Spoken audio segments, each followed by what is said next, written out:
দর্শক, আপনাকে স্বাগতম রাজনীতি কথা চ্যানেলে।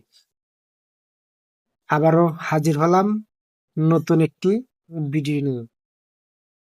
আজকে আলোচক জাহিদুর রহমান বর্তমানে নির্বাচন নিয়ে কিছু কথা বলবেন তিনি। চলেন ভিডিওটা দেখে আসি। ধন্যবাদ সবাইকে। ফেসবুকে প্রচারিত একটা ভিডিও নিয়ে গতকাল অনেকেই কথা বলেছেন, অনেকে শেয়ার করেছেন। আমার মনে হয় এই ব্যাপারটা খুব সিরিয়াসলি নেওয়া দরকার, তাই কিছু কথা বলছি। এটা আসলে একটা এআই দিয়ে বানানো ভিডিও এবং খুব কাঁচা ধরনের ভিডিও। আমি এই ভিডিওটা যখন রেকর্ড করছি তখন একদিনের বেশি, মানে 24 ঘন্টার কিছু বেশি সময় গেছে। 4.5 মিলিয়ন ভিউ হয়েছে, সেটায় 108K লাইক হয়েছে, 4.2K কমেন্টস হয়েছে, 56,000 মানুষ এটাকে শেয়ার করেছেন। খুবই কাছাকাছি, আমি আবারও বলছি। আমি কৌতূহল নিয়ে মন্তব্য পড়তে গেলাম। আমার উদ্দেশ্য ছিল এটা দেখা যে মানুষ কি ধরতে পারছে বা কতজন এটাকে ইগনোর করছেন, বাজে বলছেন, এটা ফেক বলছেন, এটা এআই বলছেন। মজার ব্যাপার হচ্ছে খুব অল্প মানুষ সে কথা বলছে, মেজরিটি মানুষ আসলে এটা নিয়ে বিএনপির মুন্ডুপাত করছে। আমরা সামনের নির্বাচনে কি ধরনের সংকট ফেস করতে যাচ্ছি আমি আসলে নিশ্চিত নই এই সরকার বা নির্বাচন কমিশন কতটা প্রস্তুত আছে তার জন্য। এই যে চ্যানেলটা আছে বা ফেসবুক পেজটা আছে, এখানেই বিএনপির মনোনয়ন পায়নি বলে ছাদ থেকে লাফিয়ে পড়েছেন একজন নারী, সেরকম কথা বলা ভিডিওর ভিউ হয়ে গেছে 1.5 মিলিয়নের মতো কয়েক ঘন্টার মধ্যে। চিটাগংয়ে যে হত্যাকাণ্ড হয়েছে, হত্যাকাণ্ড তো হয়নি, হত্যাকাণ্ড একজনকে হয়েছে, কিন্তু এমপি আহত হয়েছেন, সেটাকে বলা হচ্ছে মনোনয়ন না পেয়ে এই ঘটনা ঘটিয়েছে। এটা 2 মিলিয়নের মতো ভিউ হয়ে গেছে এই 15-20 ঘন্টায়। তার মানে আমরা আসলে কি হবে কি হচ্ছে বুঝতে পারছি কি? আমাদের দেশের মানুষের ডিজিটাল লিটারেসি, বিশেষ করে সাধারণ মানুষের এমন পর্যায়ে যে তারা এগুলো গ্রহণ করবেন।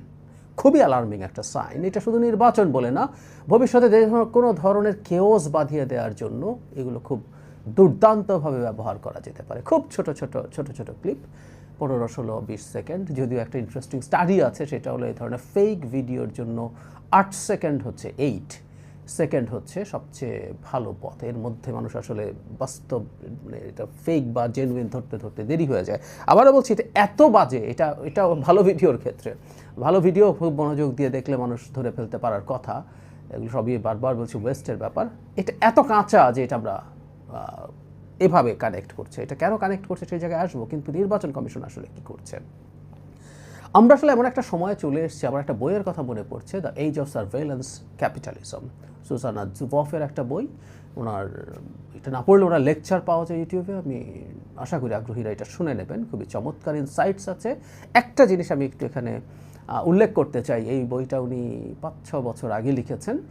সেটা হচ্ছে আমরা এমন একটা বুমের মধ্যে পড়ে গেছি সোশ্যাল মিডিয়ায়। এটার সাথে যেহেতু সার্ভেলেন্স ক্যাপিটালিজম, আমি কোথায় কী করছি না করছি, কীভাবে মুভ করছি, কীভাবে চলছি, কোথায় রিয়্যাক্ট করছি, সে রিয়্যাক্ট করছি, কীভাবে বেশি রিয়্যাক্ট করছি, এগুলো সে দেখে এটাকে ক্যাশ করে ক্যাপিটাল বানিয়ে সে যেহেতু ব্যবসা করে, সেগুলো ট্রেস করে, সেটা ফাইট। কিন্তু স্টেট বা আদার রেগুলেটিং বডিজ যারা আছে তারা তো এগুলো রেগুলেট করতে পারার কথা।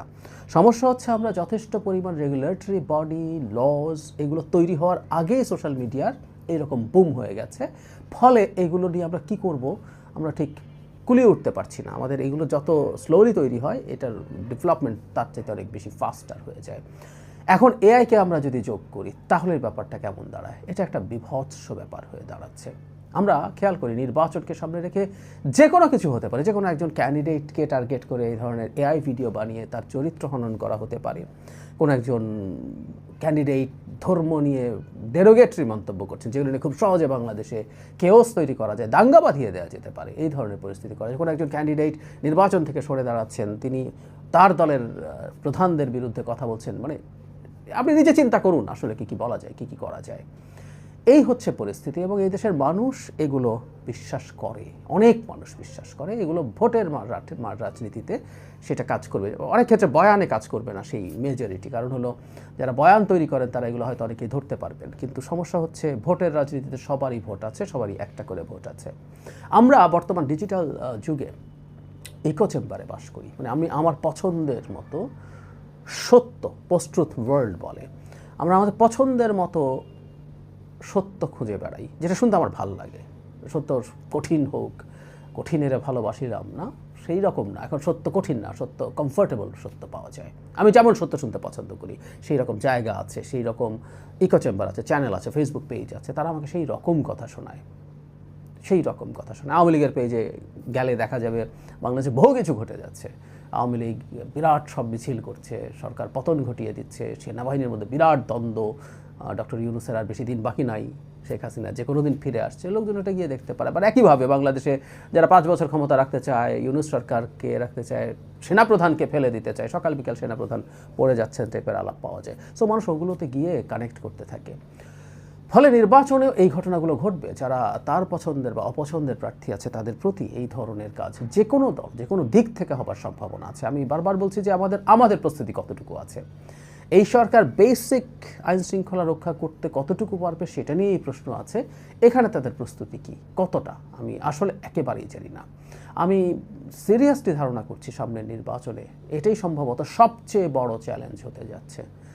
AI video, deep fake video, এবং তখন আরও বেটার প্রযুক্তি। আমি মনে করি অন্তত 2-1টা দল আছে যারা এসব করে সবসময়, নানা রকম ফেক জিনিসপত্র ছড়ায়, ফেক ফটো কার্ড ছড়ায়, তারা এই ধরনের কাজ করার প্রবণতা তৈরি হবে।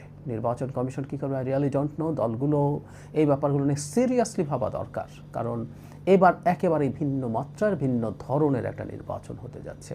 এই সতর্কতাটা এখন থেকে রাখতে হবে এবং এটা নিয়ে পদক্ষেপ নিতে হবে। সরকারকেও কী কী পদক্ষেপ সরকার নিচ্ছে সেটা শুধু নেওয়া না, ভিজিবল করতে হবে। অন্তত একটা কাজ একটু করতে হবে, সেটা হলো এই ধরনের ফেক ভিডিও, ফটো কার্ডের সোর্স খুঁজে বের করে কিছু শাস্তি নিশ্চিত করতে হবে। এগুলো যে শাস্তিযোগ্য অপরাধ শুধু না, শাস্তিযোগ্য অপরাধ, এরকম কিছু শাস্তি নিশ্চিত করার মাধ্যমে এই প্রবণতাকে কিছুটা হলেও চেকের মধ্যে আনার চেষ্টা করা অন্তত আমরা এখনই দেখতে চাই। সময় খুব বেশি বাকি নেই।